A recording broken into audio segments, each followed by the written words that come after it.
ఇదైతే Monday morning routine అనమాట. ఇంకా మండే పూజ అంతా కంప్లీట్ అయిన తర్వాత లంచ్‌లోకొచ్చేసి నేను గోబీ మసాలా ఫ్రై అయితే చేశాను.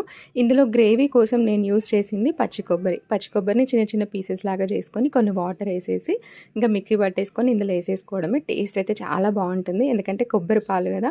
సో, బావుంటుంది. ఒక్కసారి మీరు కూడా డెఫినెట్‌గా ట్రై చేయండి. తొందరగా కూడా అయిపోతుంది. సో, ఇంకా బ్రేక్‌ఫాస్ట్‌లోకొచ్చేసి భక్షాలు చేశాను. నిన్న ఉగాది కదా చేసుకుంటాం కదా! ఆబ్వియస్‌గా ఎక్కువనే చేసుకుంటాం. సో, ఈరోజు కూడా అదే ప్రిపేర్ చేశాను. కొంచెం పులిహోర అండ్ వడలు ఉంటే కూడా ఇంక ఈరోజు అదే బ్రేక్‌ఫాస్ట్ ఇచ్చేసాను. లంచ్‌లోకొచ్చేసి దోసకాయ చట్నీ, కొంచెం కిమ్చి, అలానే ఈరోజు చేసిన గోబీ మసాలా కర్రీ కూడా పెట్టేశాను. దాంతోపాటు స్నాక్స్ కోసం హోమ్‌మేడ్ బిస్కెట్స్, అలానే భక్షాలు కూడా పెట్టేశాను. ఇంక ఇక్కడ మా చిట్టి తల్లి చూడండి మంచిగా ఆడుకుంటుంది. ఇక్కడ మా నేబర్ వాళ్ళ పాపకి హాలిడే అనమాట. ఈరోజు ఈద్ కదా! సో, ఇంకా అందుకే మంచిగా ఇద్దరు ఆడుకుంటున్నారు. ఇంకా మా పాప ఇలా ఆడుతూనే ఉంటది.